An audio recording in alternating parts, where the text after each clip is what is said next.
Parents మెచ్చిన university Sankalchand Patel university Gujarat.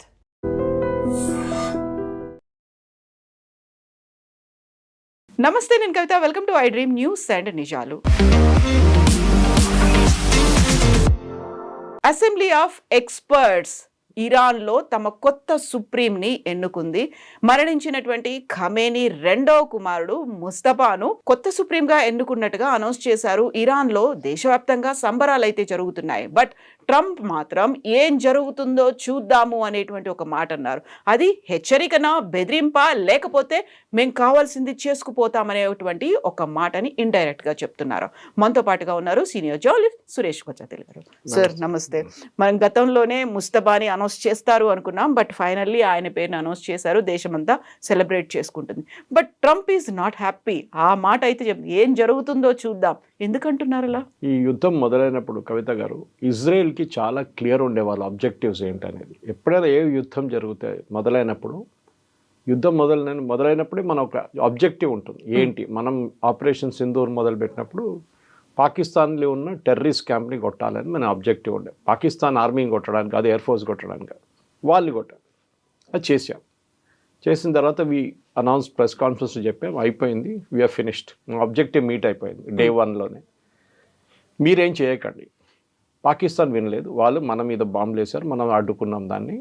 3వ రోజు మనం వాళ్ళ మీద దాడి చేసాం. వాళ్ళ బంకర్లు, రన్వేలు, వాళ్ళ అవాక్స్ ఉన్న ప్లేస్లు, వాళ్ళ హ్యాంగర్లు అన్నీ మనం కొట్టాం, ఇంక్లూడింగ్ కిరాణా హిల్స్ వాళ్ళ న్యూక్లియర్ కమాండ్ పోస్ట్ దగ్గర. సో ఒక ఆబ్జెక్టివ్ ఉండే మోదీ గారి ముందు, that this is going to be my final game అని. సో దానికోసం 4వ రోజు అయినప్పటికీ ఇమీడియట్లీ వీ రియలైజ్ వాళ్ళు ప్యానిక్ అవుతారని చెప్పి ఇమీడియట్గా వాళ్ళు సీజ్ ఫైర్ అడిగారు. వాళ్ళ డీజీఎంఓ, మన డీజీఎంఓకి అడిగారు. మన డీజీఎంఓ పొలిటికల్ క్లియరెన్స్ తీసుకున్న తర్వాత ఓకే అని చెప్పారు. War is over. కానీ ఇక్కడ ఈ యుద్ధంలో ఇప్పుడు కూడా అమెరికన్ పోల్స్టర్స్ ఏమంటున్నారంటే, అమెరికన్ అనలిస్ట్ ఏమంటున్నారంటే, ఇజ్రాయెల్ అమెరికాని గుంజుకొని తీసుకొచ్చారు ఈ వార్లో. సో ఇజ్రాయెల్ దగ్గర టాప్ క్లాస్ ఇంటెలిజెన్స్ ఉంది, that's no doubt about it. సిఏతో పాటు ఇంకా అది కొంచెం కూడా ఇంకా చాలా మటుకు ఇంకో లెవెల్కి వెళ్ళిపోతుంది. దానికోసం వాళ్ళు ఫస్ట్ డేనే ఖమేనీని కొట్టారు వాళ్ళు చాలా క్లియర్గా. మొత్తం ఇరాన్లో టాప్ రెవల్యూషనరీ గార్డ్ లీడర్షిప్ మొత్తం వైప్అవుట్ చేసేసారు వాళ్ళు. ఈ పరిస్థితుల్లో అమెరికా ఏమనుకున్నారంటే, ఇంకొక వారం లోపల ఈ గవర్నమెంట్ మొత్తం పడిపోతుంది, వాళ్ళది ఏమి ఉండరు, బాంబింగ్ చేద్దాం ఇంకా. సో వీళ్ళిద్దరు కలిసి వాళ్ళ మెయిన్ ఇన్స్టాలేషన్స్ మీద అక్కడిక్కడ బాంబులు చేశారు. కానీ ట్రంప్ క్యాల్కులేట్ చేసింది ఒక తప్పు ఉండే.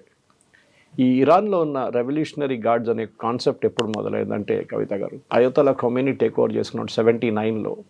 ఆయనకు అక్కడ ఉన్న ఆర్మీ మీద నమ్మకం లేకుండా, వాళ్ళ regular army, Iranian army almost ఆ టైంలో 3 లక్షలు ఉన్నారు, ఇప్పుడు 5 లక్షల మంది ఉన్నారు. వాళ్ళ మీద అస్సలు నమ్మకం లేకుండా ఆయనకి డౌట్ ఉండే, ఏదో ఒక రోజు వీళ్ళు ఒక కూ చేస్తారు, నన్ను తీసి పక్కన పడేస్తారు, చంపేస్తారు, because they are all loyal to Reza Shah Pahlavi, Shah of Iran. కానీ అది జరగలేదు. కానీ ఏం చేశాడు ఈయన, ఆర్మీని వీకెన్ చేశాడు కంప్లీట్గా. వాళ్ళ ప్యారలల్గా ఒక ఆర్గనైజేషన్ పెట్టుకున్నాడు, దాని పేరు రెవల్యూషనరీ గార్డ్స్, ఐఆర్జీసీ అంటారు, ఇరానియన్ రెవల్యూషనరీ గార్డ్స్ కోర్ అన్నమాట. ఈ ఐఆర్జీసీ ఒక ప్యారలల్ పవర్ఫుల్ ఆర్మీగా దిగింది. వాళ్ళ రిపోర్టింగ్ స్ట్రక్చర్లో they report directly to the supreme leader అన్నమాట. సుప్రీం లీడర్ ఏం చెప్తారో అదే వింటారు వాళ్ళు, ఇంకేం కాదు. కాసిం సులేమానీ అని చెప్పి వాళ్ళ ఐఆర్జీసీ టాప్ కమాండర్ని యుఎస్ అండ్ ఇజ్రాయెల్ కలిసి చంపారు, మీకు గుర్తుండే కొన్ని సంవత్సరాల ముందు. వాళ్ళు అనుకున్నారు అప్పుడు కూడా ఈ కంప్లీట్ కమాండ్ కొలాప్స్ అయిపోతుంది. ఒక ఆర్మీకి కమాండ్ అండ్ కంట్రోల్ అనేది చాలా ఇంపార్టెంట్. మనం ఎప్పుడైనా చూసిన హైరార్కీ ఉంటుంది. టాప్లో you will have the general himself, like for example army chief, అక్కడి నుంచి lieutenant general, major general, brigadier కిందకు వస్తూనే ఉంటారు అట్లా. ఎందుకంటే ఒక ఆర్డర్ ఇచ్చినప్పుడు it goes up the level, down the level, రెండు జరుగుతుంది. పైనుంచి ఒక ఆర్డర్ వస్తుంది, బాటమ్ లెవెల్ దాకా, లాస్ట్ జవాన్ దాకా దాన్ని ఇంప్లిమెంట్ చేయాల్సి వస్తుంది. సో వీళ్ళు ఒక డూమ్స్ డే సెనారియో అంటారు ఇంగ్లీష్లో. అంటే ద వర్స్ట్ కేస్ సెనారియో ఏం చేస్తారు, మన సుప్రీం లీడర్ని చంపేస్తారు, మన కమాండర్లు అందరినీ కొట్టేస్తారు. వాళ్ళకి తెలుసు ముందే జరుగుతుంది, దే క్యాల్కులేట్, రాసి పెట్టారంట. Khamenei had written down entire thing saying, నేను పోయిన తర్వాత ఇట్లా జరగాలి, ఈ ఎలక్షన్ ఇట్లా నడవాలి, నా కొడుకుని చేయకూడదు, because it should not become like a monarchy.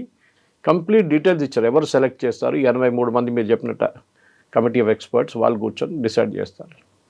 కానీ దాంతోపాటు ఇంకోటి ఏం చేశారంటే వీళ్ళు command and control last sector దాకా తీసుకెళ్లారు. ఇరాన్ అంటే double the size of France, అంత పెద్ద దేశం. I think after Saudi Arabia second biggest GCC country is Iran. ఆ కంట్రీలో చాలా మటుకు వీళ్ళు ఏం చేశారంటే లోకల్ లెవెల్ దాకా ఐఆర్జీసీ కమాండ్ని తీసుకెళ్లారు. మనం యూజువలీ ఒక రెవల్యూషనరీ గార్డ్స్ అని మన మైండ్లో ఏమొస్తుంది, తుపాకీ పట్టుకొని పెద్ద మెషిన్ గన్లు పెట్టుకొని లేకుంటే రాకెట్ పేపర్ గ్రెనేడ్ పెట్టుకొని మొత్తం టీంలు యుద్ధంకి వెళ్తున్నాను కాదు. మిలిటెంట్స్ లాగా వర్క్ చేస్తారు అనేది. They work on building dam, రోడ్లు తయారు చేస్తారు, స్కూల్ బిల్డ్ చేస్తారు. చాలా మటుకు డెవలప్మెంట్ ప్రోగ్రామ్స్ వాళ్ళ చేతిలో. In fact 1/3 of the Iranian economy control చేస్తుంది రెవల్యూషనరీ గార్డ్స్. అక్కడే వాళ్ళ పవర్ మనకు తెలిసిపోతుంది. వాళ్ళు పని ఆపేస్తే రోడ్లు ఉండవు, డ్యాములు నడవవు, ఏం జరగదు ఇరాన్లో. కాకుండా అక్కడ పబ్లిక్ ఎలక్ట్ చేసుకున్నటువంటి ఒక గవర్నమెంట్ ఉంటుంది, అక్కడ ప్రధానమంత్రి ఉంటారు, మినిస్టర్స్ ఉంటారు, వాళ్ళకి సంబంధించినటువంటి ఆర్మీ ఉంటుంది. ఇవన్నీ ఉన్నప్పుడు కూడా రివల్యూషనరీ గార్డ్స్ దానికి ఒక సుప్రీం లీడర్ అనేవాళ్ళు. ఇప్పుడు 88 మంది మత పెద్దలు కలిసి ఎన్నుకున్నారు అంటే అక్కడ ఉన్నటువంటి ప్రెసెంట్ ప్రైమ్ మినిస్టర్ మీద అంత ఫోకస్ పెట్టట్లేదు ట్రంప్, కేవలం వీళ్ళ మీద ఎందుకు పెడుతున్నారు? రివల్యూషనరీ గార్డ్స్కి అంత ఎందుకు పవర్ఫుల్గా ఉన్నారు వాళ్ళు? కవిత, నిన్న ఇరానియన్ ప్రెసిడెంట్ మొన్న స్టేట్మెంట్ ఇచ్చారు, మీరు చూసుంటారు. అపాలజైజ్ చేశారు టు ద నేబరింగ్ స్టేట్స్, అంటే Saudi Arabia, Khattar, Bahrain, UAE వీళ్ళ దగ్గర. దట్ సారీ ఒమాన్, మేము తప్పు చేస్తాం, మిమ్మల్ని కొట్టి మేము యాక్చువల్లీ మా దగ్గర కొంచెం మిస్కమ్యూనికేషన్ ఉండే, ఇంకా జరగదు ఇప్పటి నుంచి అని చెప్పారు. వితిన్ హాఫ్ అన్ అవర్ ఆయనకు ఆ స్టేట్మెంట్ విత్డ్రా చేయాల్సి వచ్చింది. అంటే అంత పవర్ వచ్చింది, తీసుకొచ్చారు రెవల్యూషనరీ గార్డ్స్ అని. మీరెవరు ఈ స్టేట్మెంట్ ఇవ్వడం? ఆలోచించాను, ఈ ద ప్రెసిడెంట్ పెరిషిఖాన్, బట్ ఆయన మీద ప్రెషర్ పెట్టారు. ఆయన ఏమన్నారు, నేను ఆ స్టేట్మెంట్ విత్డ్రా చేస్తున్నాను, but we will hit America wherever it is or Israel wherever they are. So మీరు యుఏఈలో అటాక్ చేసినప్పుడు మీరు దుబాయ్ ఎయిర్పోర్ట్ ఎందుకు అటాక్ చేస్తున్నారు? అమెరికా అక్కడ లేదు కదా. నిన్న ఇంకొక అటాక్ కూడా జరిగింది దుబాయ్ ఎయిర్పోర్ట్ మీద. పామ్ జుమరీ అటాక్ చేశారు, ఎందుకు అటాక్ చేస్తున్నాం? అక్కడ ఒక హోటల్ అటాక్ చేశారు. బహ్రెయిన్లో చాలా మటుకు అక్కడ సివిలియన్ ఇన్ఫ్రాస్ట్రక్చర్ మీరు కొట్టారు. డీసాలినేషన్ ప్లాంట్స్ కొడుతున్నారు.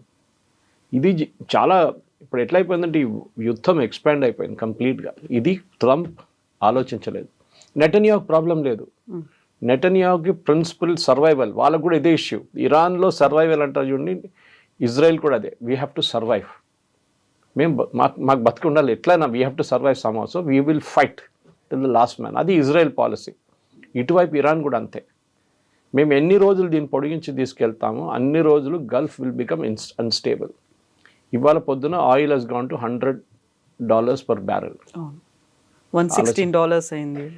సో అది ఎందుకు? That is the strategy, Iran strategy. ఏంటంటే మనం కొడితే ఎకనామిక్ డిస్ట్రక్షన్ జరగాలి.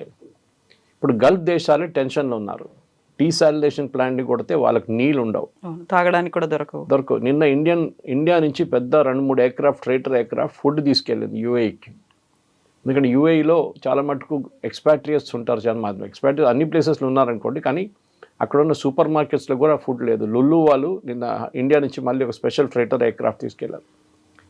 ఇంత I think some 80,000 kilos something like that. Number exactly గుర్తులేదు, కానీ అంత ఫుడ్ స్టఫ్స్ అంతా ఇక్కడ తీసుకెళ్లారు. మన ఆయిల్ గురించి మాట్లాడుతున్నాం, అవుట్వర్డ్ మాట్లాడుతున్నాం, ఇన్వర్డ్ మాట్లాడలేదు.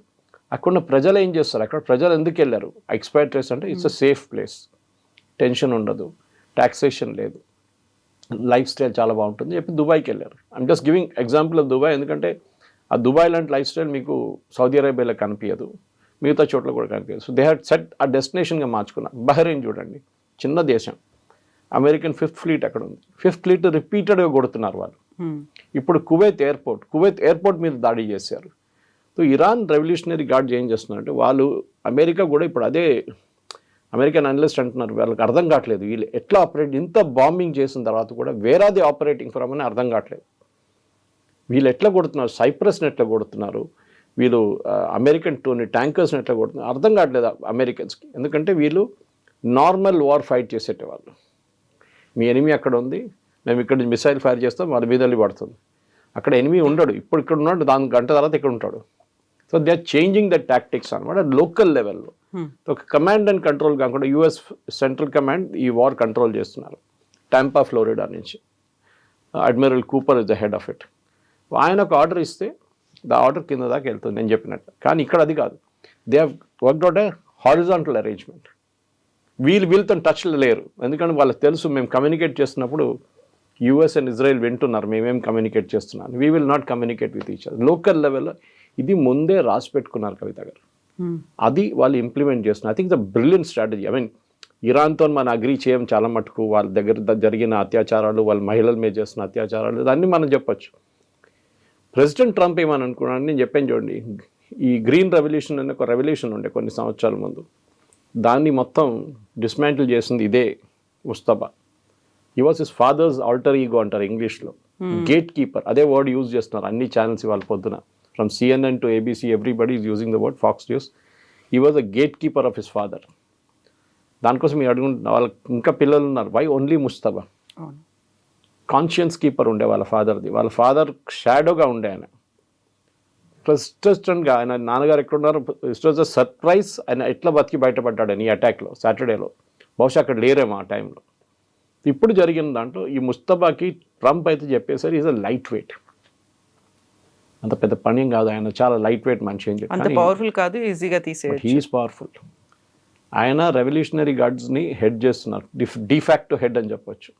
డైరెక్టర్ అట్లా పోస్ట్ లేకుంటే కూడా డిఫాక్టో హెడ్.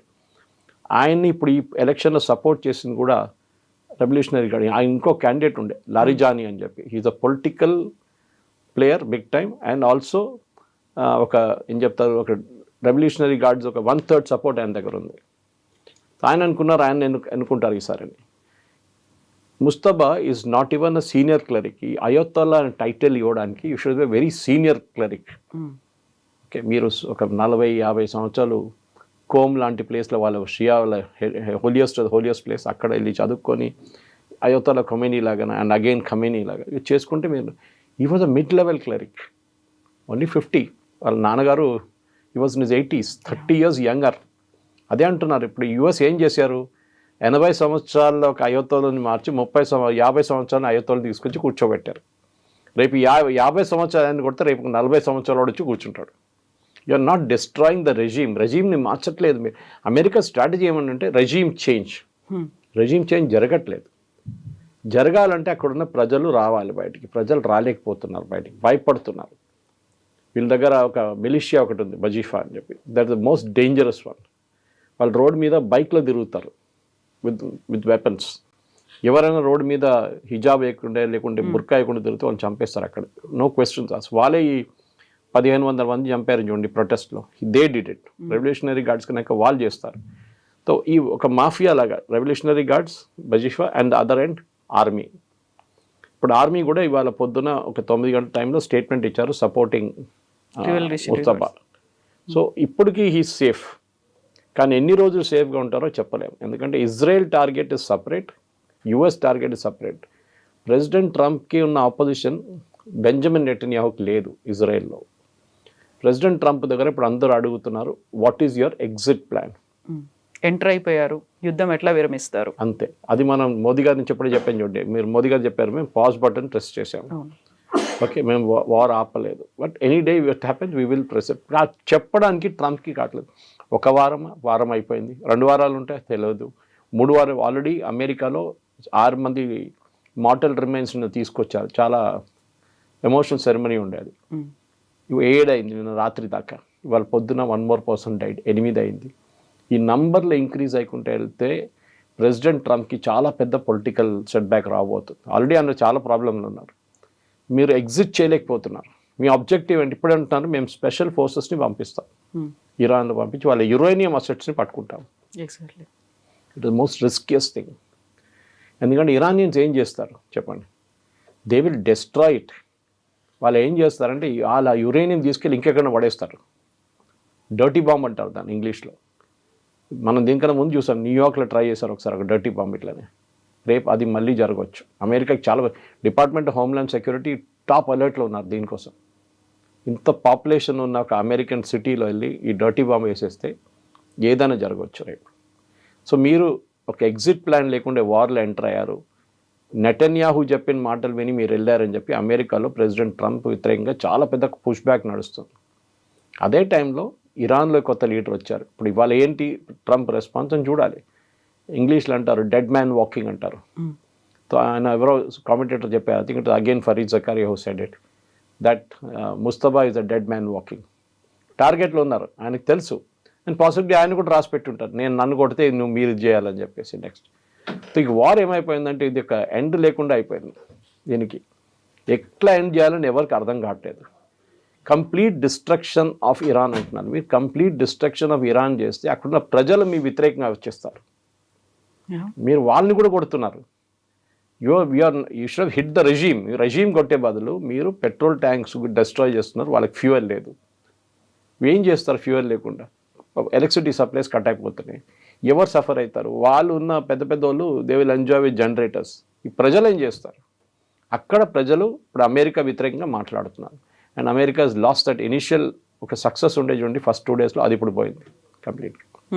సో ఇప్పుడు ముస్తఫా వచ్చిన తర్వాత అయితే వాళ్ళు సెలబ్రేషన్స్ చేసుకుంటున్నారు, వాళ్ళు ఎంకరేజ్ చేసినట్టుగా కనిపిస్తుంది. బట్ ట్రంప్ ఆయన ఏమవుతుందో చూద్దాము అనుకున్న తర్వాత ఇప్పటికీ జరుగుతున్న దాన్ని బట్టి చూస్తే హ్యాపీగా లేరు. నేనే సెలెక్ట్ చేస్తాను, నెక్స్ట్ ఎవరు ఉంటారు అనేది ఒక మాట చెప్పిన తర్వాత సో ట్రంప్ హ్యాపీగా లేడు. అక్కడేమో సెలబ్రేషన్స్ అవుతున్నాయి, దాన్ని వాళ్ళు డైజెస్ట్ చేసుకోలేకపోతున్నారు. నెక్స్ట్ ఏం జరుగుతుంది అనేది ట్రంప్ నెక్స్ట్ స్టెప్ ఏం చేస్తాడు ట్రంప్కే తెలియదు. నేను చెప్పాను చూడండి, నెటన్యాహు ఇస్ వెరీ క్లియర్. ఆయన ఆబ్జెక్టివ్ మాట్లాడట్లేదు అస్సలు. అంటే ఈల్ ఫినిష్ ఆఫ్ ఇరాన్. వాళ్ళు సరే అమెరికాతో కోఆర్డినేట్ చేసే బాంబింగ్ చేస్తారు, అదైతే ఉంది. మ్యాక్సిమం బాంబింగ్ ఇజ్రాయెల్ చేస్తున్నారు. మొన్న ఐఆర్జీసీ కాంపౌండ్, వీళ్ళ సుప్రీం లీడర్ కాంపౌండ్ చనిపోయారు చూడండి సాటర్డే. ఖమ్నీ కాంపౌండ్ని మళ్ళీ మండే ట్యూస్డే రోజు మళ్ళీ కొట్టారు. బంకర్ కొట్టారంట. అంటే వాళ్ళకి అర్థమైపోయింది బంకర్లో కూడా ఎవరెవరు ఉన్నారు ఇంకా అని. ద బంకర్ లోపల వెళ్ళలేకపోయాడు ఆ టైంలో బాంబింగ్ జరిగినప్పుడు. So but not to be used again, దాన్ని మళ్ళీ వాడకుండా ఉండడానికి మళ్ళీ దాన్ని బంకర్ని మళ్ళీ వెళ్ళి కొట్టారు. 50 ఎయిర్క్రాఫ్ట్ పార్టిసిపేట్ చేశారు ఈసారి. ఫస్ట్ టైం 200 ఉండే సాటర్డే రోజు. సో కన్సిస్టెంట్గా, ఎందుకంటే నేను ఈ నోట్స్ రాసుకుంటున్నప్పుడు కూడా ఎవరైనా చెప్తున్నాడు నేను నోట్ రాసుకుంటున్నాను ఏదో టెలికాస్ట్ వింటున్నప్పుడు. ఎందుకంటే అమెరికన్ పబ్లిక్ ఒపీనియన్ స్లోలీగా చాలా ఫాస్ట్గా ట్రంప్ వ్యతిరేకంగా వెళ్తుంది. ట్రంప్ ఇంకా కొన్ని రోజులు ఇంకా పొడిగించలేడు. ఎందుకంటే అమెరికన్ కాంగ్రెస్ దగ్గర అప్రూవల్ తీసుకోవాల్సి వస్తుంది. ఒక యుద్ధం అనగానే the Congress has to approve, not the president. Congress దగ్గర ఇప్పుడు వెళ్తే ఏం చేస్తారు? ముందొక ఓట్ జరిగింది, దాంట్లో నారోలీ ఎస్కేప్ అయిపోయారు 6 ఓట్లతోని. నెక్స్ట్ రాబోతుంది ఇంకొక వారం తర్వాత, దాంట్లో ఏం చేస్తారు? స్లోలీ పబ్లిక్ ఒపీనియన్ మూవ్ అయిపోతుంది. మనం ఎందుకు వెళ్ళాము ఈ యుద్ధంలో చెప్పండి ట్రంప్. ఆన్సరబిలిటీ అనేది Israel is got a reason. మేము మా మీద న్యూక్లియర్ బాంబ్ పడేస్తారు రేపు, మాకు తెలుసు. So we are going after Iran. Fine, they got the reason. What about America? మీకేంటి? మీరు చెప్పలేరు కదా. మీరేమన్నారు? ట్రంప్ ఏమన్నారంటే లాస్ట్ జూన్లో జరిగిన బాంబింగ్లో B2 బాంబర్స్ యూజ్ చేశారు. We have completely destroyed the Iranian nuclear facility. వాళ్ళ బ్యాలిస్టిక్ ఫెసిలిటీని కూడా కొట్టాయని చెప్తున్నారు. Within matter of 8 months Iran ఎట్లా రికవర్ చేశారు? మళ్ళీ మీరు అంటున్నారు ఇరాన్ మళ్ళీ రెజ్యూమ్ చేశారు, వాళ్ళు ప్యూరిటీ లెవెల్ పెంచేసుకుంటున్నారు, they coming close to the bomb level. అంటే your B2 did not work.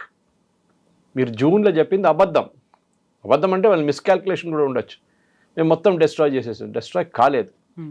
Iranians అంటే వాళ్ళు ఏం చేస్తున్నారు అంటే వాళ్ళు వీళ్ళ అసెట్స్ని ఎక్కడెక్కడో దాచేస్తున్నారు. చెప్పాను ఇంత పెద్ద దేశం, అది ఏ కొండ కింద ఉందో తెలియదు, ఏ సిమెంట్ బంకర్లు తీసుకొచ్చారో తెలియట్లేదు, ఎక్కడెక్కడో దీన్ని దాచిపెట్టారు. డ్రోన్స్ చూడండి కవిత గారు, అలా డ్రోన్స్ మ్యాక్సిమం డ్యామేజ్ క్రియేట్ చేస్తారు. ఇప్పుడు అమెరికన్ దాని వ్యతిరేకంగా లూకస్ తీసుకొచ్చారు, వాళ్ళు కూడా డ్రోన్ టు డ్రోన్ ఫైట్ చేస్తున్నారు. కానీ ఇరానియన్ డ్రోన్స్ ఎక్కడి నుంచి టేక్ ఆఫ్ చేస్తుందని కూడా చెప్పలేకపోతున్నారు. ఇస్ఫహానా లేకుంటే కోమ్ నుంచా లేకుంటే తెహరాన్ నుంచా, ఎక్కడి నుంచి they are not able to guess అన్నమాట. మిసైల్స్ అప్పుడు కూడా వాళ్ళు చాలా మటుకు కొట్టారు. మిసైల్ ఏంటంటే ఒక మిసైల్ లాంచ్ అంటే దీనికి ముందు కూడా ఎక్స్ప్లెయిన్ చేశాను, ఒక లాంచర్ కావాల్సి వస్తుంది. It can be truck based launcher, ground based launcher, air based launcher అన్నీ ఉండొచ్చు. కానీ ఇరాన్ దగ్గర ఎయిర్ ఫోర్స్ లేదు ఎక్కువ, వాళ్ళ నేవీ కూడా కంప్లీట్లీ డిస్ట్రాయ్ అయిపోయారు. ఆ పరిస్థితుల్లో మనం ఇప్పుడు చూస్తున్నాం, మన వైపు కూడా ఒక నేవల్ షిప్ వచ్చి ఇప్పుడు కొచ్చిన్లో ఉంది వాళ్ళది. నిన్న one of the soldiers survived, ఆ సెయిలర్స్ ఫస్ట్ బ్లాస్ట్ చేశారు చూడండి, అమెరికన్ టార్పీడో చేసిన షిప్. ఒక సెయిలర్ ఏమన్నా అంటే వాళ్ళకి అమెరికా వార్నింగ్ ఇచ్చారంట, that you please leave the ship. 2 సార్లు చెప్పారంట. వాళ్ళ commander of the ship refused అంట. వీళ్ళ నడిమిట్లో గొడవ అయిందంట. లాస్ట్ ఈ 36 మంది బతికి బయటపడ్డారని చూడండి, they escaped in a life boat. Sri Lanka వైపు. సో ఎనీవే మనం భారతదేశం కూడా చాలా డెలికేట్ పొజిషన్లో ఉన్నారు. ఎందుకంటే ఒక హ్యూమానిటేరియన్ కన్సిడరేషన్ లాగా మనం వాళ్ళకి కొచ్చిన్లో 1 month వీసా ఇచ్చి అక్కడ పెట్టుకున్నాం. శ్రీలంక కూడా అదే చేశారు 36 మందికి. యుద్ధం ఇప్పుడు ఎక్స్పాండ్ అవుతుంది. రేపు పాకిస్తాన్ మీద బాంబు పడకుండా ఏం గ్యారంటీ ఉంది? అది కూడా చేయొచ్చు. కావాలని చెప్పి పాకిస్తాన్ న్యూక్లియర్ అసెట్స్ని ఇరాన్ కొడితే ఏం చేస్తారు? అదే అమెరికాకు భయం ఉంది ఇప్పుడు. ఎందుకంటే దాని కాన్ఫ్లిక్ట్ విల్ ఎక్స్పాండ్. ఒక ఒప్పందం ఉంది సౌదీ అరేబియా అండ్ పాకిస్తాన్, పెద్ద డ్రామా చేశారు, మీకు గుర్తుంటుంది. మనం మాట్లాడాం దాని గురించి. నేటో లాగా ఏర్పడ్డారు వాళ్ళు. మేము మిమ్మల్ని కొడితే మేము వస్తాం, మీరు మమ్మల్ని కొడితే మిమ్మల్ని. ఇప్పుడు నిన్న నుంచి అడుగుతున్నారు అందరూ. సౌదీ కింగ్ని వెళ్ళి కలిశారు మన అసీం మునీర్ గారు. మీరు ఎప్పుడు పంపిస్తున్నారు ఆర్మీని అడిగారంట. 1,00,000 మంది పంపిస్తారంటే ఆయన ఏమి మాట్లాడకుండా వెళ్ళిపోయారంట. తెలుసు వాళ్ళకి డజన్ వర్క్ లైక్ దాట్. మీరు ఇజ్రాయెల్తో మీరు ఆడలేరు. ఇప్పుడు కూడా పాకిస్తాన్ని కాపాడుకుంటుంది యుఎస్. కానీ యుద్ధం చూడండి, ఇప్పుడు ప్రతి గల్ఫ్ స్టేట్కి వచ్చేసింది. ఆయిల్ ఎక్కడో $100 కన్నా ఎక్కువ అయిపోయింది. గ్యాస్ టోటలీ ఆగిపోయింది. మన దగ్గర ఇమ్మీడియట్ ఇంపాక్ట్ ఎల్పిజి మీద వచ్చింది. ఎల్పిజి సిలిండర్లు ₹60 పెరిగింది. ఎందుకంటే gas unlike oil cannot be store చేయలేము గ్యాస్ని. Both LNG and both CNG అవి కెనాట్ స్టోర్ గ్యాస్, ఒక లిమిట్ ఉంటుంది. ప్లస్ ఆయిల్ని మీరు ట్యాంకర్స్లో కానీ ఫ్లోటింగ్ ట్యాంకర్స్లో కానీ ఎక్కడైనా మీరు స్టోర్ చేసుకోవచ్చు. క్రిటికల్ మీ అండర్ గ్రౌండ్ ట్యాంక్స్లో కూడా స్టోర్ చేసుకోవచ్చు. గ్యాస్ అట్లా కాదు. So gas will be a major hit. దానికోసం ఖతార్ ఆల్రెడీ వార్నింగ్ ఇచ్చారు. ఇంక్లూడింగ్ మేజర్ కంట్రీస్కి చెప్పేశారంట, పాకిస్తాన్ కూడా, that we will not be able to give. యూకేలో the gas rates of gone up dramatically. యూఎస్లో ప్రెసిడెంట్ ట్రంప్ చెప్తుంటారు మేమే లార్జెస్ట్ ప్రొడ్యూసర్ ఆఫ్ ఆయిల్ అని. అక్కడ ఆల్మోస్ట్ 30 to 40% పెరిగింది ఫ్యూయల్ ప్రైసెస్. మన దగ్గర ఇంకా పెరగలేదు. ఎగ్జాక్ట్లీ. ఇప్పుడు లెబనాన్ మీద కూడా ఇజ్రాయెల్ అటాక్స్ చేస్తుంది. అక్కడ ఉన్నటువంటి ఇరాన్లో ఆయిల్ రిఫైనరీస్ మీద కూడా అటాక్ చేస్తుంది. అక్కడ హ్యూజ్ పొల్యూషన్ వస్తున్నాయి, ఫ్లేమ్స్ అనేవి ఉన్నాయి. ఇవన్నీ ఉన్న తర్వాత అక్కడ ఎన్విరాన్మెంట్కి ఇంపాక్ట్ పడుతుంది. ఎకనామికల్గా, ఫైనాన్షియల్గా ప్రతి చోట ఇంపాక్ట్ అనేది ఉంది. But who has to intervene? మధ్యలో ఎంటర్ అవ్వాల్సిన అవసరం, పరిస్థితులు ఉన్నాయా లేదా? ఎందుకని ప్రతి చోట ఈ ప్రభావం అనేది ప్రతి దేశంలో కనిపిస్తూ ఉన్నప్పుడు యునైటెడ్ నేషన్స్ ఏం చేస్తుంది అనేటువంటి question mark. UN debating society, United nations ఏం చేయలేరు. Nobody will listen to you. Even మనం కూడా పట్టించుకోము యుఎన్ పక్కన పెట్టవచ్చు మనం, ఎందుకంటే వాళ్ళొక డిబేటింగ్ సొసైటీలాగా మారిపోయారు. Trump that way is correct. UN should be disbanded. Anyway ఈ యుద్ధం ఆపాలంటే ఎవరు ఆపాలి? ఎవరు మొదలు పెట్టారు? US and Israel. ఇజ్రాయెల్ ఆపరు. Israel end objective is complete destruction of Iranian regime. వాళ్ళ రెజీమ్ని మొత్తం ధ్వంసం చేయాలి. వాళ్ళ దగ్గర ఉన్న న్యూక్లియర్ అసెట్స్ కంప్లీట్గా ధ్వంసం చేయాలి. వాళ్ళ దగ్గర ఉన్న మిస్సైల్ అండ్ మ్యానుఫ్యాక్చరింగ్ కెపాసిటీని ధ్వంసం చేయాలి. వాళ్ళు స్టెప్ బై స్టెప్ వెళ్తున్నారు. అమెరికాకి ఐడియా లేదు. అమెరికా ఇజ్రాయెల్ని ఫాలో చేస్తున్నారు. ట్రంప్ ఫోన్ చేసి నెతన్యాహు, వాళ్ళు కూడా అన్నారు Netanyahu is a great man, Netanyahu is that, Netanyahu is this. ఆయన దేశం చూసుకుంటున్నాడు. ఆయన దేశంలో ఆయన కొంచెం వ్యతిరేకత ఉందనుకోండి, కానీ అంత వ్యతిరేకత ట్రంప్ వ్యతిరేకంగా ఉన్న అంత లేదు అక్కడ. బట్ ఇజ్రాయలీస్ తెలుసు, చాలామంది చనిపోయారు. ఆల్మోస్ట్ 30 నుంచి 40 మంది చనిపోయారు. Even the band any news. Gulf nations ban చేస్తున్నారు న్యూస్. ఎందుకంటే ఎవరు దీని గురించి వీడియోలు పెట్టకూడదు. వీడియోలు పెడితే మొన్న ఖతార్లో 43 మందిని అరెస్ట్ చేశారు, ఇంక్లూడింగ్ మెనీ ఇండియన్స్. ఈ వీడియో పోస్ట్ చేస్తున్నాం, అది జరిగింది, ఇక్కడ బ్లాస్ట్ జరిగింది, అక్కడ. మన వాళ్ళు అది ఎక్స్పర్ట్స్ కదా దాంట్లో. సో ఒక ప్యానిక్ రాకుండా ఉండడానికి ట్రై చేస్తున్నారు. ఇప్పుడు ప్యానిక్ ఆల్రెడీ సెట్ అయిపోయింది. దుబాయ్ లాంటి ప్లేస్లో ప్యానిక్ చాలా మటుకు సెట్ అయిపోయింది. ఎందుకంటే ఇట్స్ అ కమర్షియల్ సెంటర్. బహుశా మీకు ఖతార్లో అంత కనిపించదు. నిన్న Qatar ఎమీర్ has spoken to president Trump, మీరు యుద్ధం ఆపండి. కానీ ట్రంప్ చెప్పారంటే నాకే తెలియదు ఎట్లా ఆపాలని. ఎందుకంటే ఒకసారి మొదలైపోయింది. ఇప్పుడు మేము ఆపితే ఇరాన్ ఏమంటారు? మేము గెలిచేసాం, we have won the war, we defeated America. అది ఒక ఈగో ప్రాబ్లం ట్రంప్కి. సేమ్ థింగ్ ఇరాన్ అంటారు, రేపు మేము న్యూక్లియర్ మళ్ళీ మొదలు పెడుతున్నామని. ఏం చేస్తారు? ఇంకోసారి బాంబింగ్ చేస్తారా వెళ్ళి? మీరు ఎంత బాంబింగ్ చేస్తారు? మీరు చెప్పారు చూడండి, తెహరాన్ బాంబ్ చేస్తారు. కంప్లీట్ తెహరాన్లో మీరు రాత్రి కొన్ని వీడియోలు చూస్తుంటారు. కార్లు పోతున్నాయి, రోడ్ సైడ్ నుంచి ఉన్న సువర్స్ నుంచి బయటికి ఫ్లేమ్స్ వస్తున్నాయి. ఎందుకంటే ఈ ఆయిల్ అంతా, కొట్టిన ఆయిల్, పెద్ద పెద్ద ట్యాంకర్ ఆయిల్ అంతా సువర్కి వెళ్ళిపోయింది, డ్రైనేజ్కి వెళ్ళిపోయింది, అండర్ గ్రౌండ్. అక్కడ మంట పట్టుకుంది. అది ఆలోచించారు, మీ కింద నుంచి కూడా బ్లాస్ట్ కావచ్చు, మీ ఇల్లు కూడా. అట్లాంటి పరిస్థితులు ఉందన్నమాట అక్కడ. అదే టైంలో హైఫాని కొట్టారు. ఇజ్రాయెల్లో ఉన్న హైఫా టౌన్ని, అక్కడ మన అదానీ ప్రాజెక్ట్ ఒకటి ఉంది అక్కడ, దాన్ని కొట్టారు నిన్న ఇరాన్. హెజ్బుల్లా వాళ్ళు అక్కడి నుంచి కొడుతున్నారు దాన్ని. సో వాళ్ళు చూసుకుంటున్నారు. హెజ్బుల్లా వైపు నుంచి, బేరూట్ నుంచి గ్రౌండ్ ఫోర్సెస్ పంపించి Israel is handling it well. Problem is middle east. Middle ఈస్ట్లో దీన్ని ఎట్లా ఆపాలంటే వీరికి ఇప్పుడు అర్థం కాదు. మీరు ఇంకొక వారం కొట్టినా కానీ కవిత గారు, doesn't look like Iran will stop. Iran దగ్గర ఎక్కడో వాళ్ళ ఆయుధాలు దాచిపెట్టారు, వాళ్ళు కొడుతున్నారు, వీళ్ళు డిస్ట్రాయ్ చేస్తున్నారు, అంతా కరెక్టే. కానీ ఇక్కడ మళ్ళీ కొంతమంది అంటారు 50,000 అంటారు, కొంతమంది 60,000 అంటారు, కొంతమంది 70,000 డ్రోన్లు ఉందంటున్నారు. బహుశా అదే ఉండొచ్చు. సరే, నంబర్స్ పడిపోయింది అనుకోండి. ఫస్ట్ అటాక్ నుంచి 80% ఉన్నది, ఇప్పుడు 20%కి వచ్చింది. కానీ now they are using it judiciously. అంటే కావాలని చెప్పి టార్గెటెడ్ చేసి కొడుతున్నారు వాళ్ళు. అలుబెద్ బేస్ని ఖతర్ని ఎన్నిసార్లు కొట్టారు? 6 సార్లు కొట్టారు ఇప్పుడు దాకా. కువైత్ని కొట్టారు, 5th ఫ్లీట్ కొట్టారు బహ్రెయిన్లో, మనామాలో, ఇరాన్. సో ప్రతి చోట వాళ్ళు సౌదీని కూడా ఇవ్వట్లేదు. వాళ్ళు సౌదీ రిఫైనరీ మీద కొడుతున్నారు. వాళ్ళ ఎకనామిక్ బీయింగ్ని కంప్లీట్గా డిస్ట్రాయ్ చేస్తున్నారు. ఇప్పుడు కొంతమంది అనలిస్ట్ ఏమంటున్నారంటే మిడిల్ ఈస్ట్ దీని నుంచి బయటపడ్డా కానీ ఇంకో 10 సంవత్సరాలు తీసుకుంటారు నార్మల్ సిచ్యువేషన్కి రావడానికి. కువైత్ మీకు గుర్తుంటుంది, సద్దాం హుసేన్ ఇన్వైట్ చేసినప్పుడు, కువైత్లో వార్ జరిగినప్పుడు కువైత్ బయటికి రావడానికి ఆల్మోస్ట్ 15 సంవత్సరాలు పట్టింది దాన్ని రికవర్ చేయడానికి. ఈ ఇరాన్ ఇరాక్ వార్లో కూడా ఇదే జరిగింది. అక్కడ కూడా చాలా మటుకు రెండు వైపులు డ్యామేజ్ జరిగింది. ఇరాన్ ఇరాక్ వార్ చెప్పిన గుర్తొచ్చింది నాకు కవిత గారు. Mustafa was one of the leading players in that. ఆయన దాంట్లో అఫ్కోర్స్ ఆర్మీతో వెళ్ళి ఫైట్ చేశారు ఆయన. Even though was a cleric, ఒక ముల్లా లాగా ఉన్న మనిషి కూడా తుపాకీ తీసుకొని వెళ్ళాడంటే అక్కడికి ఫైట్ చేద్దామని చెప్పి. ఇరాక్ 10 సంవత్సరాలు నడిచింది ఆ యుద్ధం, Saddam Hussein and Iran. So ఆ టైంలో ఇరాన్ని సపోర్ట్ చేయలేదు ఎవరు లేకుండే, ఇరాక్ని కూడా ఎవరు సపోర్ట్ చేయలేదు. సపరేట్ వాళ్ళే కొట్టుకున్నారు. Other nations did not get involved. ఈసారి అందరు ఇన్వాల్వ్ అయిపోయారు. ఖతార్ ఎకానమీ ఎక్కడ పోయింది చూడండి. ఎప్పుడు అడగండి, ఖతార్ గ్యాస్ లేకుంటే వాళ్ళు they cannot do anything. Strait of Hormuz close చేశారు.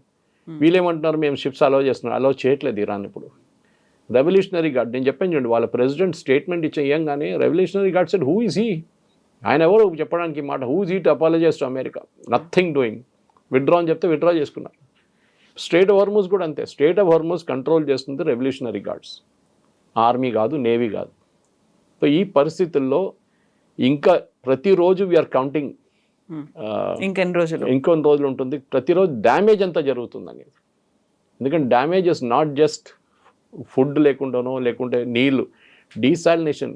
కొన్ని గల్ఫ్ కంట్రీస్ 80 నుంచి 90% ఈ డీసాలినేషన్ ప్లాంట్స్ మీద ఉన్నారు. నిన్న ఇరాన్ ఒక డీసాలినేషన్ ప్లాంట్ మీద కొట్టారు. వాళ్ళ డీసాలినేషన్ ప్లాంట్ మీద ఇజ్రాయెల్ కొట్టారంట. సో వాళ్ళు ఇంకో దేశం మీద కొట్టేశారు. That is going to be danger. ఎందుకంటే నీళ్ళు లేకుంటే ప్రజలు బతకలేరు. మీరు ఫుడ్ లేకుండా కొన్ని రోజులు ఉండొచ్చు, కానీ నీళ్ళు లేకుండా మీరు ఉండలేరు. అండ్ ఈ ఎకనామిక్ అసెట్స్ని కొడుతున్నారు ఇరాన్. ఇంకా చాలా క్యాల్కులేటెడ్గా కొడుతున్నారు. ఇప్పుడు కూడా కొంతమంది ఆర్ట్ ఆఫ్ వార్ చదువుతున్నారు. నేను నా బీబీసీలో చూశాను, Sun Tzu the art of war book నుంచి తీసి దాని నుంచి ఫిలాసఫీస్ చెప్తున్నారు. ఎగ్జాక్ట్లీ ఇరాన్ అదే ఫాలో చేస్తున్నారు అని చెప్పేసి, చాణక్య నీతిలాగా. సో ఇది ఒక unconventional war. David versus Goliath అంటారు చూడండి.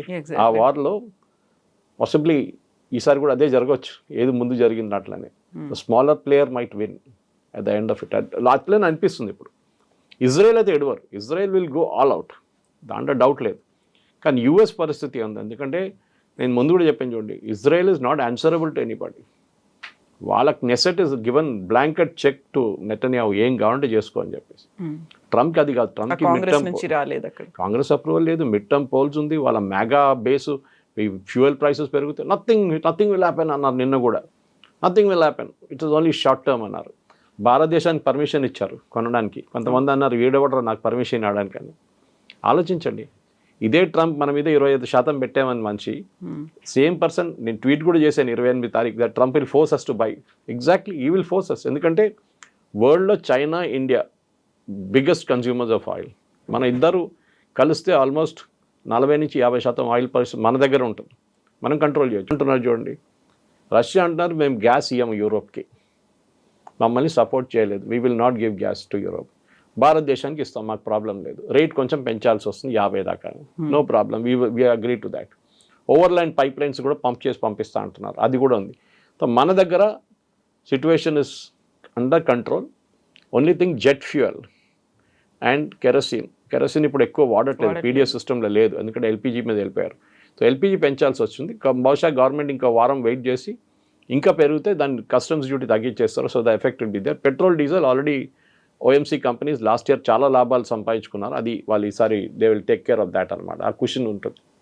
కానీ ఇదొక ముందుకెళ్తే బ్యారెల్ 110, 120కి వెళ్ళిపోతే దెన్ ఎంటైర్ చాలా దేశాల ఎకానమీ కంప్లీట్గా కొలాప్స్ అయిపోతుంది. మనం ఏషియా గురించి మాట్లాడుతున్నాం, మనం ఆఫ్రికా గురించి మాట్లాడలేదు.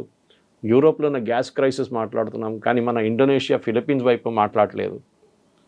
చిన్న చిన్న దేశాలు మొత్తం their economies will be finished, మనలాగా తట్టుకోలేరు వాళ్ళు. అది డిఫరెన్స్ అనమాట. Yes sir, thank you so Thank you very much much. Sir. Thank you. And for more videos, Please subscribe to iDream. Please subscribe to iDream. Please subscribe iDream. And please subscribe to iDream. For more videos, subscribe to iDream. please like, share, and subscribe to the channel. Congratulations, iDream. subscribe to iDream. Subscribe to iDream. So, subscribe to iDream Media. iDream ki iDream team andarki huge congratulations. Please subscribe iDream Media. Please subscribe to iDream. Subscribe iDream. Please subscribe to iDream. iDream అంటే నా కళల ఛానల్ను subscribe చేసుకున్న నోరు తిరుగుతలేదు, మీరైతే గంట గుర్తు కొట్టండి. For more such videos, please subscribe to iDream. Subscribe to iDream. Please subscribe to iDream. Please subscribe iDream Media. Please do subscribe to iDream. Please subscribe to iDream Media. For best entertainment and information, please subscribe iDream. And don't forget to subscribe to iDream.